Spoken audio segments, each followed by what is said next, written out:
What happens when I give an electric bike to a total stranger? My name's Ailish. I've been riding electric bikes for about 6 years now, and they have completely changed my life. My commute, my wallet, my fitness, my autonomy have all benefited from it. So I want to see what 1 week can do for a complete e-bike novice. And by the end of it, I want to find out if it could completely replace their commute. And if you love electric bikes or you're just getting into the world of e-rides, you should hit subscribe because we are here to help guide you on your electrified journey with fresh content every week. What's up, Electroheads? I'm Honey and I now have an electric bike. I've been cycling around London since I was little, but that does now mean that my bike is too small for me. The last bike I had was an Isla bike Bane 26, which is fine for zipping around my uni town, but not so great for commuting all the way to work. I'm really interested to see how this week goes, so let's get into it. The bike I've given Honey is the ADO Air 1 Pro because it's a great size for her height, it's really nice to ride, and is overall a great entry-level electric bike. So let's see how she gets on.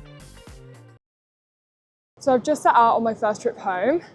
Thankfully it is spring, so it's not too dark yet. It's just gone 5:30 and I'm hoping to make it home before it does get dark. I should probably turn my helmet's light on. One of the main things that can put me off cycling for part of the year is that it can get dark before I leave the office. So this is actually quite a big deal for me. Currently cycling the walk that I usually do to the tube, looking at all of the other commuters about to get the underground. Not me today. And for the rest of this week, I am cycling. My cycle route home is 8.5 miles. Just to put that in context, by public transport door to door, it takes me 45 minutes. So I'm interested to see how long it takes me today. I had no idea that my cycle route would take me through the Strand, past Trafalgar Square, down the Mall and right past Buckingham Palace. People pay good money to come and see these sights. And for me, on my bike, it's all free. But I was not prepared for the chaos at Hyde Park Corner. I can't lie, at some points it feels a bit like a race, but the electric assist is really giving me the confidence with the stop-starts. And helping me to get ahead. Well, the good news is I managed to make it home before it got dark. That was way easier than expected. But if I'm being honest, it did take about the same amount of time as taking the tube. So if it's not saving me time, I'm curious to see what else riding an e-bike can offer to persuade me to make it my permanent commute. One of the main reasons why I haven't cycled to work in the past is the thought of having to go up Notting Hill on a regular bike. And it's not because it's like super steep, but it's because it's steep over a long time and there aren't great cycle lanes. It can just be kind of stressful. And I don't really fancy getting really sweaty before work. Hopefully today on this electric bike, it will be a dream and it will be super easy. So let's see how we go. E-bikes have proven to be a really popular choice for people who find the idea of cycling up inclines daunting, particularly if it's a necessary part of their commute. No one wants to arrive sweaty at the office, so I think this could be a real aha moment for Honey. Notting Hill is a half-a-mile stretch of steady climb that would take me just over 10 minutes to walk. As you can see, the trickiest parts about cycling up the hill is the lack of cycle lanes. But as for the ride itself, it was a doddle, but the bike's automatic dual-speed gearing took the terror out of having to do standing starts on a busy hill. I'm starting to get into this bike thing, until I realise I've made a classic error. So it's the end of work day 2 and I have just started my commute home. Oh no, I've made a big mistake. I've done that classic Londoner thing of thinking that I can just cycle the streets that I've walked for years, when in actual fact, you can't just go anywhere on a bike, you've got to follow the roads and cycle lanes. So I'm definitely going the wrong way at the minute because this is not my way home.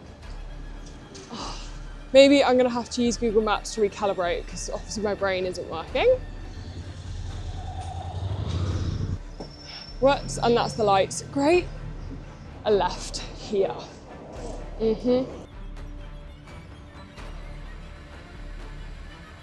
One thing that I have been thinking about is that we're all super busy all of the time and it can be really hard to fit everything in.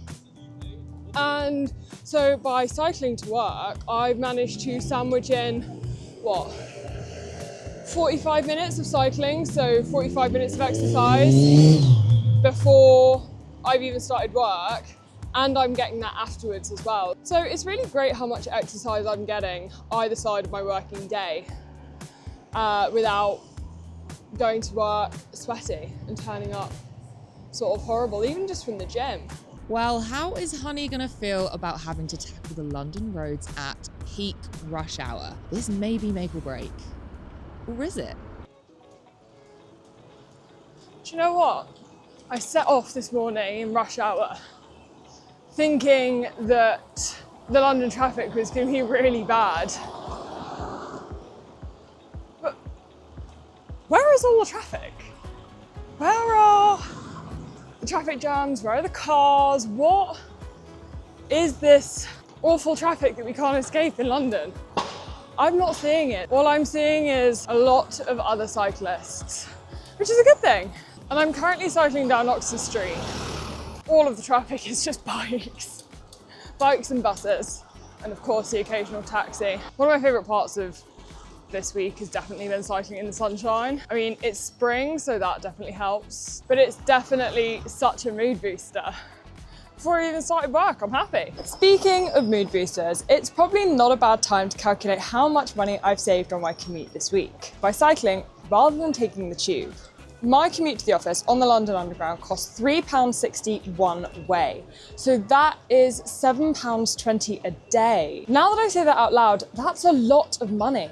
And that's with me walking to and from the tube rather than getting the bus. Now, I'm not very good at my mental math, so I'm gonna pop that into my calculator. So that means by cycling to and from work all week, I have saved £36. Are you joking? I've never actually done that calculation before. That's insane. It's looking like Honey is starting to see some real results in a pretty short space of time. But this next challenge is arguably the most testing for any e-bike owner.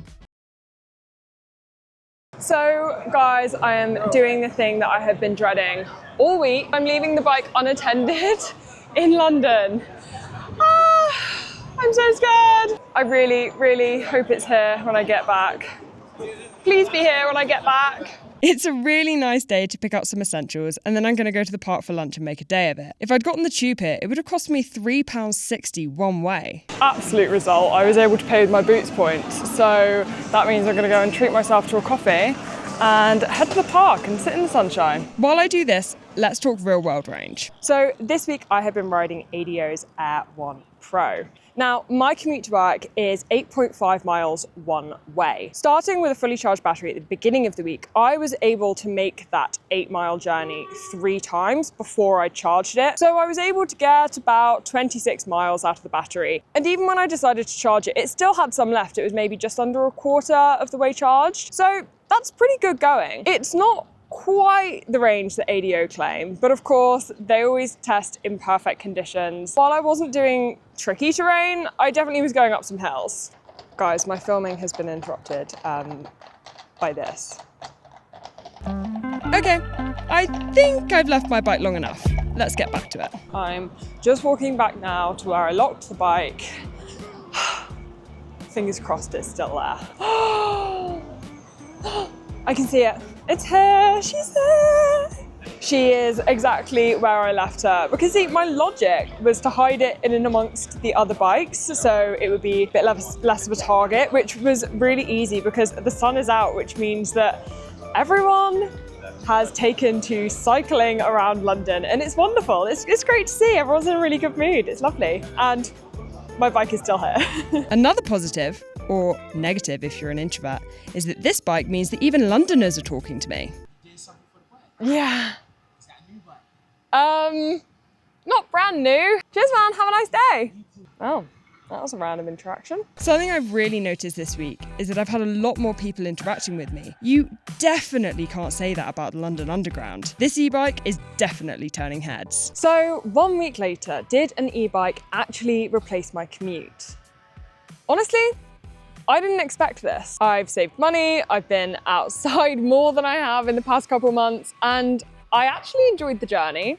When was the last time you heard anybody say that about their commute to work? The hills weren't a problem, the traffic didn't slow me down, and I didn't arrive at work all sweaty. If anything, I feel better before I even start work. I think this might actually replace my commute. I'm definitely not giving the bike back. Success! I think we've just recruited a new Electrohead. It truly doesn't take long for people to fall in love with the e-ride movement because, as you've seen here, there are so many benefits, and for once, it's not me harking on about it. If you want to continue following Honey's journey into the world of electric rides, or you're just curious about e-bikes, commuting smarter, and want to follow our adventures along the way, then hit subscribe. Let us know in the comments. What would it take for you to ditch your non-e-bike commute? See you for the next one. Bye!